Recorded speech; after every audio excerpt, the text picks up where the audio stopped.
কেন করছে না সরকার, সে তো বড় কথা।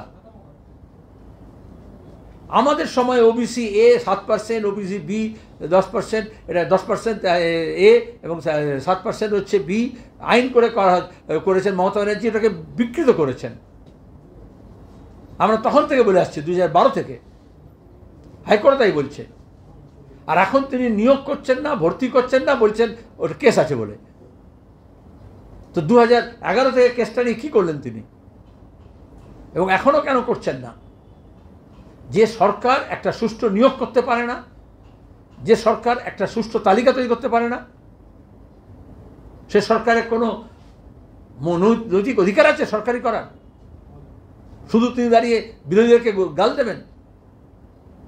আসলে এটাকে বলে ন্যায় করা। আদিবাসীর প্রতি হোক, তপশিলি জাতির প্রতি হোক, মুসলমানদের প্রতি হোক, অনগ্রসরদের প্রতি হোক, সাধারণের জন্য হোক, যুবদের জন্য, ছাত্রদের জন্য ন্যায় করতে হবে। মমতা ব্যানার্জি অন্যায় ছাড়া ন্যায় করতে জানেন না। তো নির্বাচনের ভোটার লিস্ট তৈরি করা হয় যখন, তখন রাজ্য সরকারের অফিসার হোক, কেন্দ্র সরকারের অফিসার হোক, তারা on deputation, deemed on deputation হয়ে যায় জনপ্রতিনিধি আইন অনুযায়ী। নির্বাচন হোক বা না হোক, নির্বাচনী কাজে যাকে অ্যাপয়েন্ট করা হয় তাকে ধরে নেওয়া হয় যে সে ডেপুটেড। সেখানে দাঁড়িয়ে সে যদি নিয়ম ভঙ্গ করে, বেআইনি করে, তাকে শাস্তি দেওয়ার অধিকার নির্বাচনী অফিসারের আছে, ইলেকশন কমিশনের আছে, সিওর আছে। এই জন্য সিওকে যখন নিয়োগ করা হয়, রাজ্য সরকার যাকে বলেন সেই হয় না, নির্বাচন কমিশনার তাকে নিয়োগ করে। যে অ্যাপয়েন্টমেন্ট লেটার দেওয়া হয় এই ডিওকে এবং ইলেকট্রাল ইআরওকে, তাতে দেখবে সে চিঠি, যে কোনো চিঠি পড়ে দেখো যে you are deemed to be deputed for this purpose, এটা একদম লেখা থাকে। প্রথমত ওটা কোনো জোট নয়, ওটা কোনো ইলেকট্রাল অ্যালায়েন্স নয়, ওটা ইন্ডিয়ার জন্য যারা আছে তাদের সবাইকে আহ্বান জানানো হয়, এক। আর দুই হচ্ছে সর্বভারতীয় ক্ষেত্রে, সংসদীয় রাজনীতির ক্ষেত্রে বিজেপি বিরোধী সবাইকে এক মঞ্চে নিয়ে আসার চেষ্টা হচ্ছে। আর তিন হচ্ছে মমতা ব্যানার্জি তৃণমূল জন্মলগ্ন থেকে এরকম আছেন, নিকিরাম নামও ভুলে আছে, এখনও আছে, এখনও মুখ্যমন্ত্রী নীতিশ কুমার, তার ভাষায় বেপন্ডি औरत বলে না, বেপেদিকা লোটা। কলকাতাতে বলে, কলকাতায় ভাষায় ঢালকো বাবু ঢালকো, জিদের শুরু ওদের ঢালকো।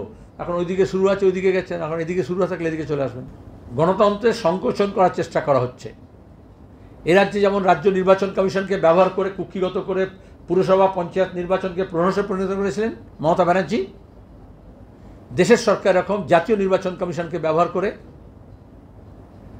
যে ন্যূনতম অধিকার রাজ্যে এদেশে আছে মানুষের, গণতান্ত্রিক অধিকার, সকল প্রাপ্তবয়স্ক নাগরিকদের ভোটাধিকার।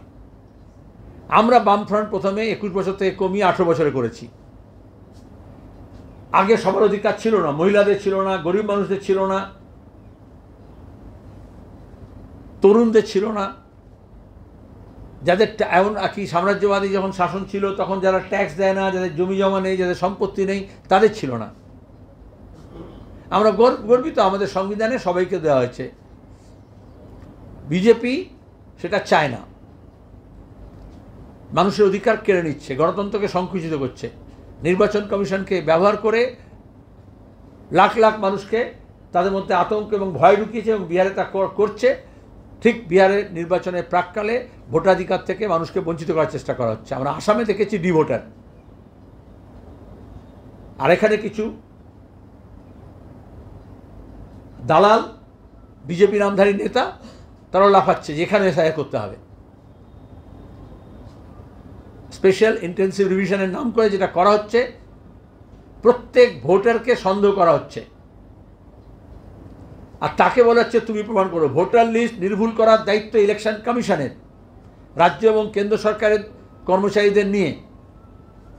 তাহলে প্রথম, নির্বাচন কমিশন ব্যর্থ যে নির্ভুল ভোটার তালিকা করেনি, নিজের ভোটার তালিকাকে নিজেই বলছে এখন ভুল। দ্বিতীয়, ওই ভোটার লিস্টে যারা নির্বাচিত হচ্ছেন সে এমএলএ এমপিরা তাহলে ভুল, কারণ ভোটার তালিকা যদি ভুল হয় তাহলে ভোটটাই ভুলে ভরা ছিল। গত বছরের শেষের দিকে আপনারা জানেন, এবছরের গোড়ার দিকে গোটা দেশের ইন্ডিয়া ব্লক আমরা এককাট্টা হয়ে প্রতিবাদ করছিলাম হরিয়ানার ভোট, তারপরে দিল্লির ভোট বিশেষত মহারাষ্ট্রের ভোটে যে কারচুপি হয়েছে। এখানে যেটা পঞ্চায়েত নির্বাচনে হয়, পুর নির্বাচনে হয়, মোট ভোট কত, পোল ভোট কত, তাতে অন্তর। কত ভোট হয়েছে সেটা বলতে পারছে না, গণনা করেছে যে আর ভোট যা হয়েছে তার মধ্যে কোনো বিস্তর অমিল আছে। এটাকে যেটা রাহুল গান্ধী বলছেন ইন্ডাস্ট্রিয়াল লেভেল রিগিং, একেবারে ইন্ডাস্ট্রিয়াল স্কেলে। আমি বারবার বলি, মুর্শিদাবাদের নির্বাচনের পরে আমরা বলেছিলাম অধীর চৌধুরী এবং মোহাম্মদ সেলিমকে হারানো হয়েছিল ওই ইন্ডাস্ট্রিয়াল স্কেলের একেবারে গণনা কেন্দ্র পর্যন্ত, ভোটার লিস্ট থেকে গণনা পর্যন্ত, পুলিশ প্রশাসন, গণনাকর্মী, ইলেকশন কমিশন স্টাফ, কেন্দ্রীয় বাহিনী, কেউ বাদ যায়নি। এই দুর্নীতি চক্রের মধ্যে সবাই সামিল করেছে। তো প্রকাশ্যে বলছি আমি, সেই কারচুপি নিয়ে যখন সবাই ইলেকশন কমিশনকে ধরতে গেল যে কোথায় গণ্ডগোল, মেশিনে, গণনায়, মমতা ব্যানার্জি আপনাদের মনে আছে এখানে প্রেস কনফারেন্স ইন্ডোর স্টেডিয়ামে মিটিং করে বললেন ভোটার লিস্টে ভুতুরের নাম আছে, বহিরাগতদের নাম আছে, এবং আমাদের এমএলএ এমপি কাউন্সিলররা মানে তৃণমূলের তারা সব পাড়ায় পাড়ায় ভোটার লিস্ট নিয়ে যাবে। নাটক করার জন্য করেছিলেন, ভোটার লিস্ট নিয়ে কিছু কিছু জায়গায় গিয়েছিলেন, এটা মনে রাখতে হবে। 94 সালে পার্লামেন্টে লোকসভায় তিনি বলেছিলেন যখন কংগ্রেস নেত্রী যে পশ্চিমবঙ্গের ভোটার লিস্টে বাংলাদেশিদের নাম ভরা আছে, 94 সালে বলেছিলেন। 2006 সালের নির্বাচনে প্রাক্কালে বলেছিলেন যখন তিনি এনডিএ। এখন ইলেকশন কমিশন যখন রিসিভিং এন্ডে ছিল, গোটা দেশ যখন এককাট্টা, নির্বাচনে কারচুপি এবং সুষ্ঠু অবাধ নির্বাচন করতে পারে না ইলেকশন কমিশন, তখন taking a leave from Mamata Banerjee's book ওরা বললো তার আগে ভোটার লিস্টেই আসলে গণ্ডগোলের। গোটা কারাপ্ট প্র্যাকটিসেস ইন দি ইলেকশনের প্রসেসকে নিয়ে আসা হলো ভোটার লিস্টে। আর যেটা দায়িত্ব সরকারের, ইলেকশন কমিশনের, তার বদলে আপনাকে আমাকে দায়িত্ব দিচ্ছে যে আপনি ভোটার কিনা আপনি প্রমাণ করুন। তাহলে আজকের দিনে ডিজিটাল ইন্ডিয়ায় সব ডেটা আছে সরকারের কাছে, মুখ্যমন্ত্রী থেকে হোম মিনিস্টার সব বলেন তার সব ল্যাপটপে আছে সমস্ত ডেটা। আপনি কি খান, কি পড়েন, কোথায় থাকেন, কোথায় জন্মেছেন, কী ভাষায় কথা বলেন, কি দেখেন, কি দেখেন না, তাদের কাছে ডেটাবেস নেই। কে মৃতকে, যারা মরে গেছে তাদের নাম বার করা দরকার ছিল। ইলেকশন কমিশনের যারা বেঁচে আছে তাদেরকে প্রমাণ করতে হবে তারা মরে নাই। আমরা তার বিরুদ্ধে, এবং এ রাজ্যের সমস্ত মানুষকে আমরা বলবো অতীতে এরকম হয়েছে এবং আসামের অভিজ্ঞতা আমাদের সামনে আছে, বিহারের অভিজ্ঞতা আমরা এখন দেখতে পাচ্ছি, আমরা এর বিরুদ্ধে। এবং সেখানে দাঁড়িয়ে দেশের স্বার্থে শুধু একটু দোলনায় দুলে দেওয়া নয়, শুধু গুজরাটে কিছু বিনিয়োগ আনতে হবে তার জন্য নয়, যাতে দেশের স্বার্থে কিছুটা অগ্রগতি ঘটে দুই দেশের সম্পর্কে, সেটা আমরা আশা করব। অন্যদিকে আমাদের রাজ্যে আপনারা জানেন ওই যে মিথ্যা বলার যে কল আছে মমতা ব্যানার্জির, ওটা ইতিমধ্যে গ্রামফোনের মতো বাজাতে আরম্ভ করেছেন, মিথ্যাচার করছেন। আর অন্যদিকে হাইকোর্টে, সুপ্রিম কোর্টে আমরা দেখছি সরকার নাক ঘষা খাচ্ছে, কানমলা খাচ্ছে, তাও যে আদেশ আদালতে সেগুলো লাগু করা হচ্ছে না। সেটা ডিএ মামলা ক্ষেত্রেই হোক, সেটা 100 দিনের কাজ আবার চালু করার প্রশ্নই হোক, সেটা নিয়োগের ক্ষেত্রেই হোক, সুষ্ঠু নিয়োগের ক্ষেত্রেই হোক, শিক্ষাক্ষেত্রে বা ভর্তির ব্যাপারই হোক। আজকে কলেজে বিশেষত পেশা শিক্ষায় আমরা ক্রমাগত পেছিয়ে যাচ্ছি, যেটা আমাদের গর্ব ছিল। এ রাজ্যের যারা মেধাবী ছাত্র তারা বাধ্য হচ্ছে অন্য রাজ্যে গিয়ে ভর্তি হতে, জয়েন্ট এন্ট্রান্সের রেজাল্ট বেরোয়নি, কলেজগুলোতে ভর্তি হচ্ছে না। যেখানে হচ্ছে লুকোচুরি করে, চুপিসারে, টাকা পয়সার বিনিময়ে দুর্নীতি করে, যেমন শিক্ষক নিয়োগে দুর্নীতি করেছেন সেরকম ভর্তি ক্ষেত্রে দুর্নীতি হচ্ছে। এরপর কলেজগুলো খাঁকা করবে। ওবিসি এ ব্যাপারে যে জটিলতা আছে সেটা মেটাতে পারেনি রাজ্য সরকার। এতে প্রমাণ হয় মমতা ব্যানার্জির সরকার সমস্যা তৈরি করতে পারে, সমস্যার সমাধান দিতে পারে না। আমরা ওবিসি এর রিজার্ভেশন চালু করেছিলাম, 10 বছর ধরে, 12 বছর ধরে আদালত বলছে এটা ভুল করেছেন আপনি। সরকারে এসেই ওবিসি এর যে রিজার্ভেশন ছিল অনগ্রসরদের জন্য সেটাকে বানচাল করার চেষ্টা করেছেন, মানেননি নিয়ম আইন। আজকে দাঁড়িয়ে রাজ্য সরকারকে মনে করে দিচ্ছে জ্যোতি বসুর সময় 1993 সালে আমরা যে মন্ডল কমিশনের পরে যে ওবিসি আইন এনেছিলাম সেটাই হচ্ছে ফলো করতে হবে। উনি যা করেছেন সেটা ভুলভাল করেছেন, একটা কাজ ঠিকমতো করতে পারেন না এবং ভুল শোধরাতেও চান না, এড়েমি দেখান। দ্রুত আইন সংশোধন করে নিয়ম মেনে সংবিধান মেনে ওবিসি এ বি অনগ্রসর জাতির যে সংরক্ষণ আছে তাকেও বাস্তবায়ন করতে হবে এবং বাকিদের যে সমস্যার সম্মুখীন হচ্ছে তারও সমাধান করতে হবে। তা নাহলে নিয়োগও হচ্ছে না, ভর্তি হচ্ছে না। আর মমতা ব্যানার্জি তাতে খুব আস্ফালন দেখাচ্ছেন, কারণ উনি কোর্টের দিকে বা বিরোধীর দিকে আঙুল দেখিয়ে নিজে হাত গুটিয়ে বসে থাকতে ভালোবাসেন। যে কোনো দুটো দেশের মধ্যে সুসম্পর্ক করলে, বাণিজ্য করলে দুটো দেশকে এগিয়ে আসতে হয়। দ্বিতীয়ত হচ্ছে রিজিওনাল কোঅপারেশন বাড়াতে হয়। সাংহাই কোঅপারেশন অর্গানাইজেশন প্রথমে যখন তৈরি করেছিল, চীনের উদ্যোগী হয়েছিল, তখন ভারত তাতে সামিল হয়নি, ভুল, পরে গিয়েছে। এরকম কূটনীতিতে অনেক ভুল সিদ্ধান্ত হয়। আমরা এখান থেকে টপকে আটলান্টিক পার হয়ে আমেরিকার সঙ্গে বন্ধুত্ব করতে চেয়েছি, কিন্তু আমাদের প্রতিবেশী দেশগুলোর সঙ্গে ভালো সম্পর্ক করিনি, ভুল। আগে গ্লোবাল পাওয়ার হওয়ার আগে রিজিওনাল পাওয়ার হতে হয়, নাহলে গায়ে মানে না আপনি মোড়ল হয়, সে অবস্থা ভারতের হয়েছে। 3, চীনের সঙ্গে বন্ধুত্ব করা মানেই হচ্ছে দেশের শত্রু, এরকম ভাব মিডিয়ার একটা অংশ আর মার্কিন দালাল কিছু রাজনীতিবিদ এইটাকে আমাদের মনের মধ্যে ঢুকিয়ে দিয়েছেন। এই চীন বিরোধিতা থেকে বেরিয়ে আসতে হবে ভারতের স্বার্থের জন্য, নিজের দেশের স্বার্থের জন্য, গুজরাটের স্বার্থের জন্য। আজকে ভারত এবং চীন সুসম্পর্ক বজায় রেখেছে গত কয়েক বছর ধরে। এই জন্য দেখবেন যে মিডিয়াগুলো রোজ চীনকে গালাগাল দিতে, এখন আর গাল দেয় না। সবচেয়ে বেশি চীনা ইঞ্জিনিয়ারের ভিসা হয় গুজরাটের জন্য। সবচেয়ে বেশি ভারতীয় যারা চীনে যায় গত 3-4 বছরে তারা হচ্ছে গুজরাটে। সবচেয়ে বেশি বিনিয়োগ চীনের যা হয়েছে সেটা হচ্ছে গুজরাটে। এবং আদানিকে আমেরিকা যখন থেকে ধরেছে, তদন্ত করছে, তখন থেকে আদানি সাম্রাজ্য বাঁচানোর জন্য সবচেয়ে বেশি সাহায্য পেয়েছে চীন থেকে, বিনিয়োগ এবং রিভার্স প্লিজ ইনভেস্টমেন্ট।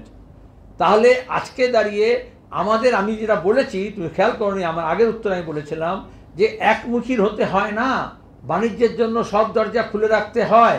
আমি কোনো বাণিজ্য এক্সপার্ট নই, কিন্তু এক্সটার্নাল অ্যাফেয়ার্সে সবসময় এটা চেষ্টা করতে হয় তোমার নিজের দেশের স্বার্থের জন্য তুমি একমুখী না।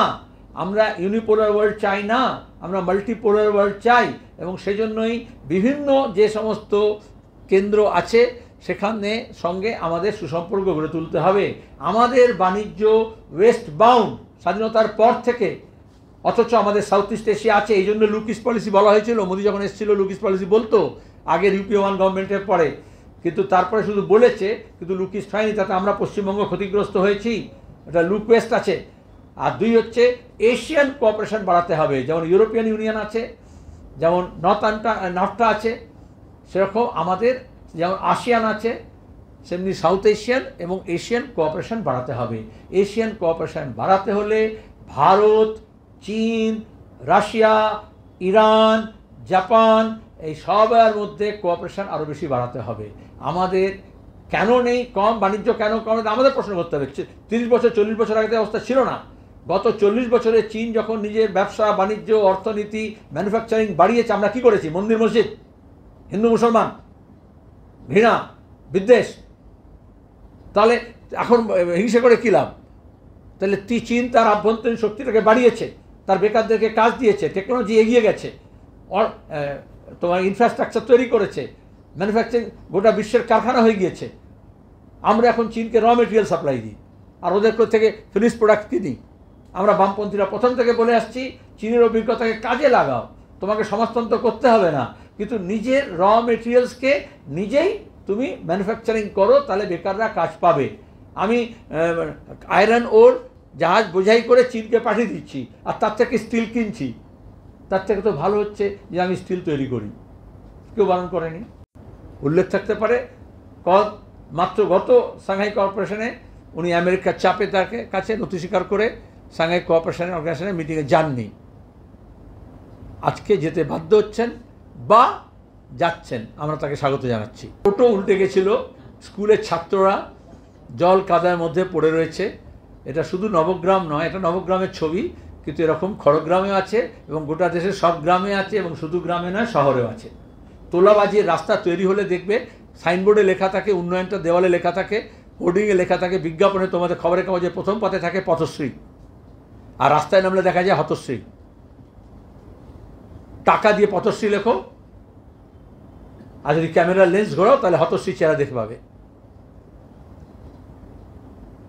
শুধু আমাদের পশ্চিমবঙ্গে নয়, গোটা দেশে অবস্থা যা হয়েছে, পরিবেশের যে অবস্থা হয়েছে, তার সঙ্গে দাঁড়িয়ে রাস্তাঘাট, ব্রিজ, গত 6 বছরে আমাদের দেশের সবচেয়ে বেশি ব্রিজ ভেঙেছে কোন রাজ্যে? কোন রাজ্যে ভেঙেছে সবচেয়ে বেশি? গুজরাতে। দাবি আওয়াজ में कह रहे हैं, কাটমানি হলেই, ঘুষ হলেই। এটা হচ্ছে কোন ফার্ম, কোন কনসার্ন, কোন ইঞ্জিনিয়ার, কোন সরকার, কোন নীতিতে উন্নয়নের জোয়ার করছে। তাতে উন্নয়নের জোয়ার হবে না রাস্তাঘাটে জোয়ার হবে? এই বিরাটিতে বাচ্চা ছেলে ডুবে মরে গেল। এই এখন ঘাটাল সহ, দাসপুর সহ বিস্তীর্ণ অঞ্চল বন্যায় ডুবে যাচ্ছে। সরকারের ব্যর্থতা। মমতাজি চিৎকার করছেন, ঝাড়গ্রামে গিয়ে সিপিএমকে দোষ দিচ্ছেন। আসলে বন্যা রোধে একটা পরিকল্পনা হয়েছে গত কয়েক বছরে। যেহেতু রোড কনস্ট্রাকশনে সবচেয়ে বেশি দুর্নীতি হচ্ছে, তোমাকে আমি ভিডিও দেখাবো যে কংক্রিটের জায়গায়, রডের জায়গায় বাঁশের বাতা দিচ্ছে, সিমেন্টের জায়গায় ছাই দিচ্ছে, আর তারপরে নাটক করে বলছে আমার পাড়া আমার সমাধান। সেই পাড়ার লোকরা যখন বলছে তখন তৃণমূল ভয় দেখাচ্ছে।